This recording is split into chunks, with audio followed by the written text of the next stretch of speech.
জোহার নমস্কার সবাইকে আন্তরিক শুভেচ্ছা এই নতুন ভিডিওতে।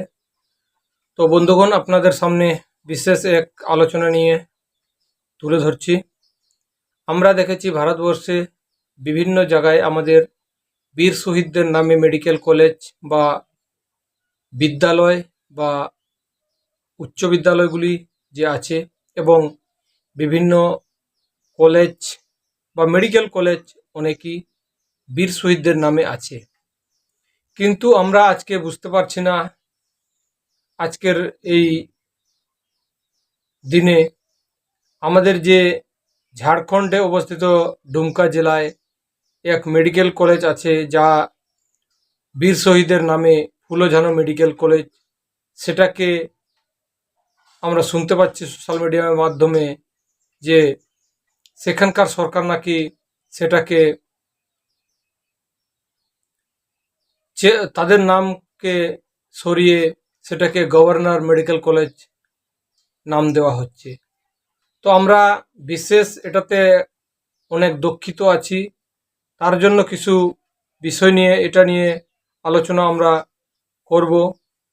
ঝাড়খণ্ড সরকারের দুমকা মেডিকেল কলেজের নাম পরিবর্তনের বিষয়টি মূলত একটি রাজনৈতিক ও আইনি বিতর্কের কেন্দ্রবিন্দু রয়েছে। কেন কেন এই নাম পরিবর্তনের সিদ্ধান্ত এবং এর পিছনে ইতিহাস নিচে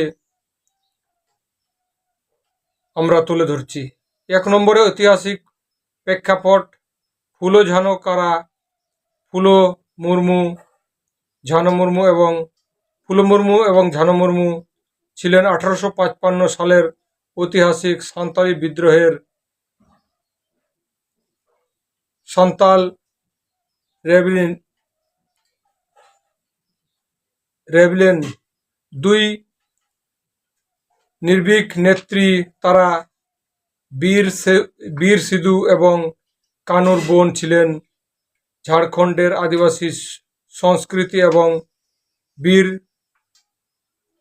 তব্যগাথায় তাদের নাম অত্যন্ত শ্রদ্ধার সাথে স্মরণ করা হয়। এই কারণে 2019 সালে যখন কলেজটি প্রতিষ্ঠিত হয়, তখন তাদের সম্মানে এর নাম রাখা হয়েছিল ফুলঝানো মেডিকেল কলেজ। এবং 2 নম্বরে নাম পরিবর্তনের বর্তমান কারণ। বর্তমান সরকার জেএমএম নেতৃত্বাধীন জোট এবং আগের সরকারের মধ্যে নামকরণের এই ধারাবাহিকতা নিয়ে মতভেদ দেখা দিচ্ছে। তবে মূলত আইনি ও প্রশাসনিক কারণগুলো হলো ন্যাশনাল মেডিকেল কলেজ এনএমসি এর নিয়মাবলী। অনেক সময় কেন্দ্রীয় স্বাস্থ্য মন্ত্রণালয় বা এনএমসি এর সাথে প্রশাসনিক যোগাযোগের সুবিধার্থে সরকার মেডিকেল কলেজগুলোর একটি সাধারণ নাম, যেমন গভর্নমেন্ট মেডিকেল কলেজ, রাখার প্রবণতা দেখা যায়। রাজনৈতিক পট পরিবর্তন। ঝাড়খণ্ডের ক্ষমতার পালাবদলের সাথে সাথে বিভিন্ন প্রতিষ্ঠানের নামকরণের পরিবর্তন আনা একটি রাজনৈতিক ট্রেন্ড হয়ে দাঁড়িয়েছে। বর্তমান প্রশাসন অনেক ক্ষেত্রে প্রতিষ্ঠানের নামে কোনো নির্দিষ্ট ব্যক্তির নামে পরিবর্তনে সরকারি বা গভর্নমেন্টের হিসাবে চিহ্নিত করে সেটিকে একটি বৃহত্তম গেজেট নোটিফিকেশন ও আইনি জটিলতা মাঝখানে এটি সরকারি বিজ্ঞাপিতর মাধ্যমে দুমকা, হাজারিবাগ এবং পালামো মেডিকেল কলেজের নাম থেকে বিপ্লবীদের নাম সরিয়ে কেবল গভর্নমেন্ট মেডিকেল কলেজ করার প্রস্তাব আনা হয়েছিল। সরকারের যুক্তি ছিল এটি প্রশাসনিক স্বচ্ছতা এবং নামকরণের সমতা বজায় রাখবে। 3 নম্বর, বর্তমান পরিস্থিতি ও বিতর্ক। এই সিদ্ধান্তের বিরুদ্ধে স্থানীয় আদিবাসী সমাজ এবং ছাত্র সংগঠন তীব্র প্রতিবাদ জানান। তাদের দাবি, ফুলো এবং ঝানোর নাম সরিয়ে দেওয়া মানে আদিবাসী বীরদের অপমান করা। এটি ঝাড়খণ্ডের নিজস্ব পরিচিতি বা অস্মিতার উপর আঘাত। দ্রব্য ব্যাপক জনরোষ এবং প্রতিবাদের মুখে সরকার অনেক সময় এই ধরনের সিদ্ধান্ত পুনর্বিবেচনা করে বাধ্য হয়ে বর্তমানে বিভিন্ন নথিতে একে ফুলোঝানো মেডিকেল কলেজ ও হাসপাতাল হিসেবে উল্লেখ করা হচ্ছে।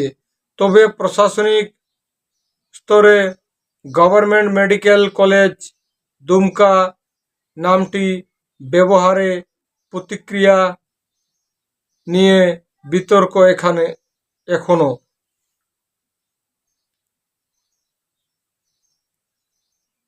মূল প্রশাসনিক কাঠামোর আধুনিকীকরণ এবং রাজনৈতিক আশ্বাসের সংঘাত, এই দুইয়ের মিশলেই এই নাম। তো বন্ধুগণ, আপনারা দেখলেন এবং বুঝতে পারলেন যে বিশেষ সেখানকার বাসিন্দাও চায় না, সেখানকার যে বাসিন্দারা আছেন তারাও চায় না যে সেই বীর শহীদদের নামে যে মেডিকেল কলেজটি তৈরি হয়েছে সেটা যাতে তাদের নামকে সরিয়ে দিয়ে গভর্নমেন্ট মেডিকেল করা যায়। আমরাও এটাই বলবো যে বীর শহীদদের নামে যে মেডিকেল কলেজগুলো হয়েছে সেই মেডিকেল কলেজ তাদের সেই বীর শহীদদের নামেই থাক। কেননা আমাদের স্মরণীয় তো তাদের নাম শোনার সঙ্গে আমরা জানতে পারি যে তারা 1855 সালে যে ইংরেজের বিরুদ্ধে লড়াই করেছিলেন, সেই মেডিকেল কলেজের নাম যখন উঠে আসে তখনই আমরা বুঝতে পারি যে ফুলোঝানো কে ছিলেন। তো বিশেষ করে আমি এটাই বলতে চাই যে সেখানকার যে মুখ্যমন্ত্রী আছেন তিনিও যাতে এই গেজেটকে ক্যান্সেল করান এবং যে বীর শহীদের নামে আছে সেটাই যেন থাকে, এটাই আমরা চাইব। এবং আমি ঝাড়খণ্ডবাসীকে এটাই বলবো যে আমাদের থেকে তো আমাদের মারাংবুরুকে তো বিক্রি করে দিয়েছে এবং লঘুবুরুকেও বিকৃত করা হচ্ছে। আমাদের কলকারখানা এবং কয়লা খাদান সব বিক্রি করে দিচ্ছে, পাহাড় পর্বত সব বিক্রি করে দিচ্ছে। এখনো কেন ঝাড়খণ্ডবাসীরা চুপ থাকছেন? আপনারাও জাগুন এবং আমাদের অস্তিত্বকে বাঁচান। আপনারা যদি আপনারা এভাবে চুপ থাকেন তাহলে আমাদের ঝাড়খণ্ড শুধু চাওয়া পাওয়ার মতনই থাকবে, তার ইতিহাস, হিস্ট্রি, কালচার কিছুই থাকবে না। তো ঠিক আছে, ধন্যবাদ সবাইকে। ভিডিও ভালো লাগলে সবাই কমেন্ট করে আমাকে জানাবেন। সবাইকে জোহার।